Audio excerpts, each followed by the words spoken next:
2시간 전에 마감한 트레이더가 생생하게 전하는 글로벌 마켓 리뷰 델타 원입니다. 전쟁 이슈로 모두들 긴장도가 높아져 있는 상황에서 우리 시장은 장중 마이너스 2%에 가까운 급락이 나왔고 코스닥 시장은 말도 못할 정도였습니다.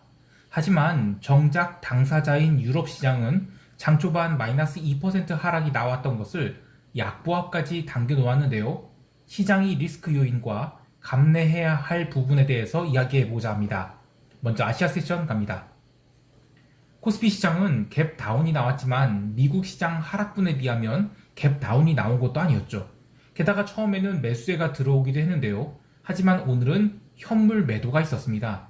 외국인들은 장 초반 잠깐 현선물 매수를 했다가 다시 매도로 뒤집으면서 시장을 찍어 누르기 시작했고, 홍콩 세션 열리고 나서는 선물 매도를 강화하면서 11시에는 360.30이라는 저점을 기록하게 됩니다. 근데 저는 오늘 시장이 참 유난히 어렵게 느껴졌는데요. 저희 방향성 로직이 읽힌다는 느낌을 받을 정도였습니다. 저는 매크로 트레이딩 기반이라 이 코스피 매매가 주로 외국인들이 매매와 비슷합니다. 그래서 매크로 변수들을 실시간으로 보면서 방향성을 키우거나 리스크를 관리하는데요. 이상적인 상황이라면 오후장에 더 눌렸어야 돼요. 하지만 오전 11시에 이미 시장은 현물 매도 물량이 다 소화돼서 이걸 고비용을 치르지 않고는 선물 매도로 시장을 누를 수 없는 그런 상황이 됐어요. 외국인들도 마찬가지로 느꼈던 것 같아요. 결국 12시 이후로 선물 매도를 환매하기 시작했고, 오후 2시 이후에는 현물 매도마저 줄이면서 막판에 베이시스를 콘탱고로 만들기까지 했습니다. 물론 오늘 외국인이 매매에는 LG에너지솔루션 편입 이슈가 있었긴 했지만, 그럼에도 불구하고 장중에 삼성전자를 비롯한 주요 종목들에 대한 매도가 일찍 마무리된 것이 아닐까 싶을 정도로 매도세는 약했습니다. 선물시장 또한 미결이 660계약가량 감소하는 등 추세적 하락은 아직은 아니라는 신호를 보여주었는데요. 장 마감 무렵 선물 베이시스를 콘탱고로 만들어놨기 때문에 이길 우리 시장은 개장 초에 프로그램 매수가 들어올 수 있는 환경이 되었고, 그렇다면 풋옵션 또한 시세가 다 나왔다고 할 수 있겠습니다. 옵션 시장에서는 장 초반 급락에 슈퍼개미가 대량 보유한 것으로 추정되는 이 풋옵션 362 그리고 362 급등했는데, 이게 미결이 빠지는지, 그러니까 그들이 이익 실현을 하는지가 몹시 궁금했습니다. 근데 아쉽게도 의미 있는 미결 제약정 감소가 없었습니다. 그러니까 아직 이익 실현을 안 했다고 할 수 있겠죠. 변동성은 글로벌 시장의 변동성 증가에 맞춰서 25포인트대로 레벨업이 되었으나 해외 시장 하락에 비하면 낙폭이 제한되면서 생각보다 변동성이 크게 폭발하지는 않았다고 봐야 하겠습니다. 반면 코스닥 시장은 무려 마이너스 3% 가까이 밀리면서 1월이 저점권까지 밀렸는데요. 상당수의 투자자들이 이 코스닥 시장에 익스포저를 갖고 있기 때문에 투자 심리 악화의 직격탄을 맞고 있어서 이 부분에 대한 해지를 어떻게 해야 할지 고민이 크죠. 사실 완벽한 해지란 없지만 코스닥 시장에는 이 코스닥 150 선물 매도 외에는 정교한 해지를 하기가 쉽지 않아요. 따라서 그리고 또 이제 언더슈팅이 이미 난 상황에서 바닥권에서 선물 매도 해지를 했다가는 일일 정산하는 현금이 아깝게 느껴질 수도 있죠. 그러니까 선물 매도 해지를 했는데 지수가 살살 올라오는 거예요. 현물은 우리가 팔지 않기 때문에 그대로 평가 이익이 다시 올라오고 있지만, 선물은 매일 일일 정산, 그러니까 지수가 올라오면서 선물 매도에 대한 그 정산 차금을 현금으로 납부를 해야 되거든요. 이런 현금이 아깝게 느껴질 수 있어요. 예를 들면 코스닥이 마이너스 5%에서 거기서 해지를 했는데 거기서 한 3% 올라 버리는 거예요. 그럼 코스닥 선물 3%를 맞잖아요. 그거 절대 적은 금액이 아닙니다. 몇 천씩 나가요. 그래서 그런 현금은, 일일 정산하는 현금은 즉시 또 정산을 해줘야 되기 때문에 주식을 팔아서 할 수도 없고, 그럼 대용을 걸어야 되는데 이 대용을 걸어서 또 현금을 또 마련해야 되거든요. 그래서 쉽지 않습니다. 그래서 이제 요지는 뭐냐면, 어느 정도의 익스포저는 이 코스닥 시장에서는 선물 매도를 하되 맞을 각오를 해야 돼요. 그래서 100% 해지를 하지 말고 어느 정도는 감당하고, 또 시장이 멈췄다 싶으면 일단 매도 해지를 좀 과감하게 하는 게 좋겠습니다. 근데 이 부분에 대해서는 제가 나중에 기회가 될 때 좀 다루도록 하겠습니다.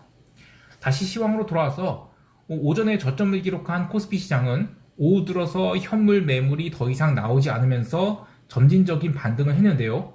외국인들 입장에서는 코스피 선물 매도를 했으나 시장이 더 이상 빠지지 않자 리스크를 최소화하면서 포지션을 정리하는 모습을 보였다. 이렇게 정리할 수 있겠습니다. 자, 이제 유럽 세션 갈게요.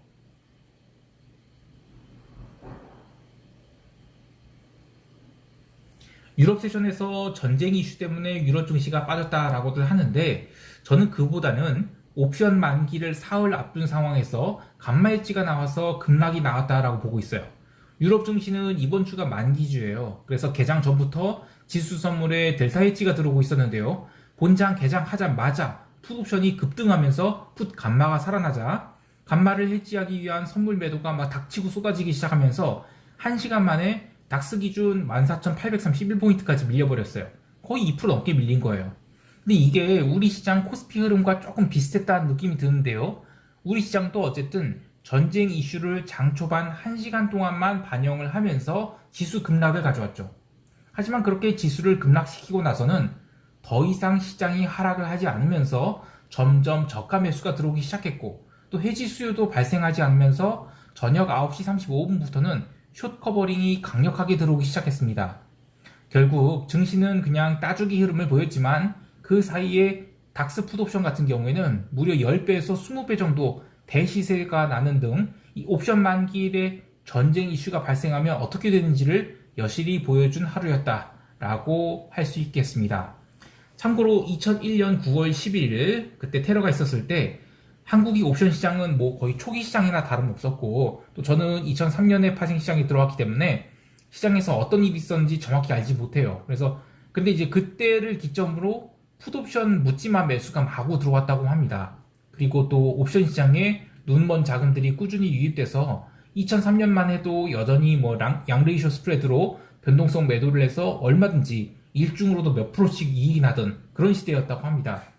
근데 이벤트로 인한 변동성이 발생하면 생각보다 빠르게 가라앉게 되고 그 뒤로 오랫동안 변동성 매도장이 진행된다는 거, 요게 이제 핵심입니다. 그래서 이번에 이전 전쟁 이슈 때문에 시장의 변동성이 막 부풀어 있는데 만약에 이슈가 사그라들게 된다 그러면 오랫동안 또 양매도를 할 수 있는 장이 되니까 이 시간은 잘 견뎌야 되겠습니다. 유럽 시장에서 또 하나 특이했던 점은 개장 초 지수가 급락할 때 유가도 함께 급락을 했다는 점입니다. 그래서 제가 어제 유럽 세션에서의 자산 가격 하락이 단지 전쟁 이슈 때문만이었을까 여기에서도 의문을 갖는데요. 마찬가지로 유가 급락 조정이 마무리되고 미국 세션에서 유가는 강보합권까지 올라오게 돼요. 근데 이때 유럽 증시도 마이너스 2%가 넘게 밀렸던 것을 거의 다 만회해서 뭐 약보합권까지 당겨놓죠.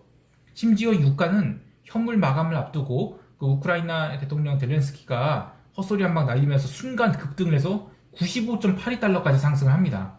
근데 골드만삭스에서는 이제는 유가 뭐 100불만 아니라 이번에는 뭐 125달러까지 간다고 설레발을 하고 있어요. 근데 어쨌든 다음 주가 텍사스 기름 옵션 만기라 만기 전에는 기름값 하락이 쉽지 않겠다. 뭐 이렇게 보고 대응하고 있습니다.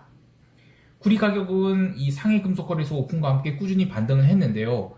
구리 가격도 마찬가지로 이 유럽 세션에서 초반에 냅다 매도세가 쏟아져 나오면서 톤당 9,800달러를 깨기도 했어요. 하지만 이 마찬가지로 언더슈팅이 나오고 나서는 제자리를 회복했고 또 구리 가격은 내일 상해 거래소의 구리 선물 만기를 보낸 다음 그 다음부터는 이제 상승 전환하지 않을까 싶어요. 근데 전쟁이 나면 구리 가격 상승은 당연한 거 아닌가요? 근데 어쨌든 그 외에 뭐 통화시장에서 오지달러 그리고 유로와 같은 비달러들이 유럽 세션 초반에 급락을 했어요. 그리고 오지달러는 무려 마이너스 0.7%까지 밀렸었죠. 그러나 마찬가지로 미국 세션에서는 대부분 낙폭을 만회를 해서 플러스권으로 마감을 했는데요. 유로화는 이 라가르드 ECB 총재가 통화정책으로 그러니까 통화정책 갖고는 이 가스관에 가스를 채울 수 없다. 그러니까 지금 어떤 공급 측면에서 쇼티지를 그렇게 발생한 어떤 이 인플레이션을 통화정책으로는 다스릴 수 없다. 그렇게 얘기를 하면서 유로존 긴축이 너희들 마음대로 되는 게 아니다. 뭐 이런 메시지를 줬어요. 그래서 유로화만큼은 통화 반등 대열에 참여하지 못했습니다. 채권 시장도 초반에는 장기 채권들이 추가 상승을 한 듯 했는데 마찬가지로 초반에 그 증시가 막 언더슈팅 나오고 나서 바닥 확인되자 채권도 다 상승폭을 전부 줄여서 전일 기록한 저점권까지 아주 크게 하락을 합니다. 그러니까 여전히 유럽 채권 시장의 키포인트는 물가 상승이라는 것을 확인할 수 있었어요. 자, 이제 유럽 시장 정리하면 유럽 증시 초반 하락은 이 풋옵션 감마 해치 때문에 선물 매도가 빠르게 쏟아져 나와서 그런 것이고, 그로 인해서 대부분이 위험 자산에서 장 초반에만 매도가 쏟아져 나왔다. 그러나 해지가 마무리되자 반등에 성공했다. 이 정도로 정리할 수 있겠어요. 자, 이제 미국 세션 갈게요.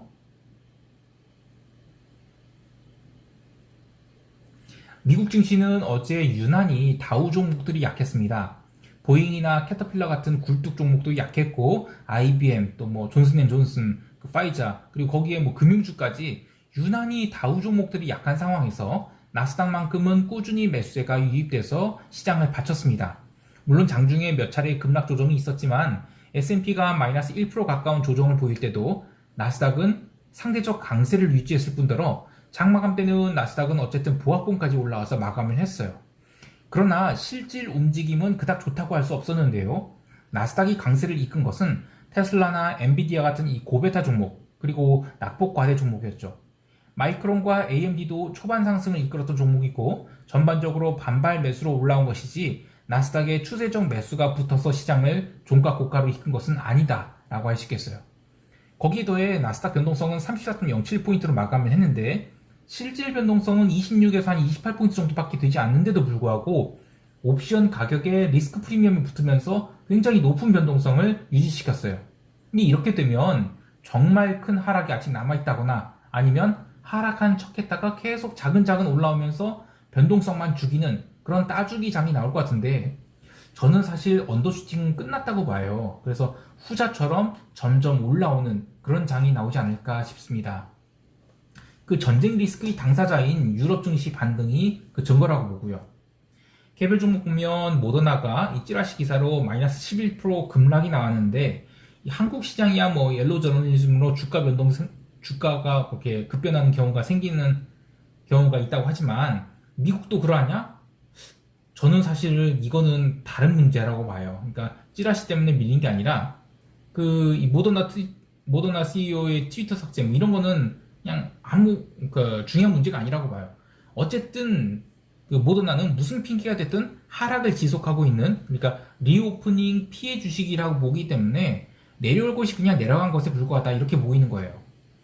그보다는 어제 유가 강세에도 불구하고 엑소모빌이나 쉐브론 같은 기름 주식들이 초반에 세게 눌렸다가 오후에 아래 꼬리 단 정도로 반등을 했어요. 근데 그런 것 말고도 이 로키드 마틴 그리고 제너럴 다이내믹스 같은 이 전쟁 주식들도 밀린 걸 보면, 방산 주식들, 그러면 미국 증시는 이 돌아가면서 얻어맞고 있는 게 아닌가 그런 생각이 듭니다.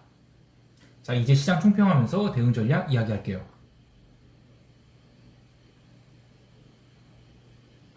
전쟁이라는 게 이 날짜를 정해서 하는 것도 아니죠. 그리고 현대전은 과거와 같이 탱크를 앞세워서 국경을 물밀듯이 넘어오는 것, 이런 것도 아닙니다.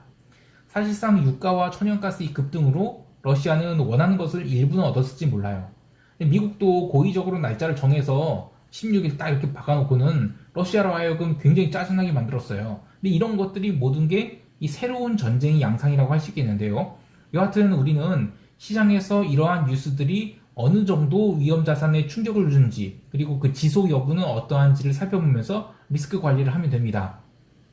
어제 유럽 시장은 이 전쟁 이슈를 반영한 것 치고는 과하게 움직였는데, 옵션 만기주 감마 때문에 그렇다면 화요일은 이 감마 해지는 마무리됐기 때문에 닥스 선물 기준 15,000포인트를 어떤 형태로 지지할지, 아니면 그걸 깨고 내려갈지, 깨고 내려간다면 어떤 상품들이 함께 반응할지, 또 어떤 이슈로 반응할지, 이런 것들을 살펴봐야 됩니다. 근데 지금은 시장의 그 마켓 탭스가 굉장히 부족한 상황이에요. 따라서 전통적인 논리가 맞지 않을 수 있습니다. 가령 간단한 논리, 유로화가 강세로 움직인다, 그러면 상품 가격이 강세가 된다, 이런 논리가 지금은 안 먹힐 수가 있어요. 그래서 지금은 관찰되는 어떤 상품 간 상관관계가 현재 특정한 그 리스크 상황, 그러니까 전쟁 리스크라든지 이런 상황에서만 해당된다고 보고, 이것은 전체 어떤 흐름에서 노이즈로 작용할 수 있기 때문에 지금 시점에서 그냥 이거는 이렇게 움직이네 라는 정도로만 생각하시기 바랍니다. 이게 어떤 새로운 법칙이 생겼다라고 보진 않아요. 전체 그림은 전쟁 이슈에서 아시아는 괜찮다 이런 모양으로 흘러가고 있어요. 그런데 미국 세션만 놓고 보면 결국 돌아가면서 모든 자산이 얻어맞는 그림 요거 아닌가 싶기도 해요. 그래서 저는 시장이 어느 정도 안정을 찾을 때까지는 계속 단기 매매 위주로 가는 것이 좋고, 현물을 매수하더라도 반드시 해지를 붙여서 매수를 하는 것을 권해드립니다. 해외 시장에 대해서는 기존 포지션에 변화 없이 계속 오지달러 매수, 그리고 구리 매수, 독일 국채 매도, 이 포지션은 계속 유지할 생각이에요. 그리고 미국 지수 선물은 변동성이 죽기 전에는 이런 긴장 상태를 계속 유지할 것 같거든요. 근데 변동성 선물 2월물이 곧 만기가 됩니다. 그리고 현재는 변동성이 백오데이션 상태라서 한 번 더 언더 슈팅이 나올 수 있음을 감안하고 미국 지수에 대한 롱 포지션은 최대한 자제할 생각입니다. 그 외에 추세적 흐름이 나오지 않는 시장이라 장중에 기회가 되는 상황에서는 가볍게 역추세 매매를 할 것이고요. 또 그 수량 또한 웬만해서는 터져도 상관없을 그런 수량으로 가볍게 대응할 생각입니다. 아무쪼록 긴장되는 시장에서 리스크 관리 잘 하시길 바라고요. 이상 델타원이었습니다. 감사합니다.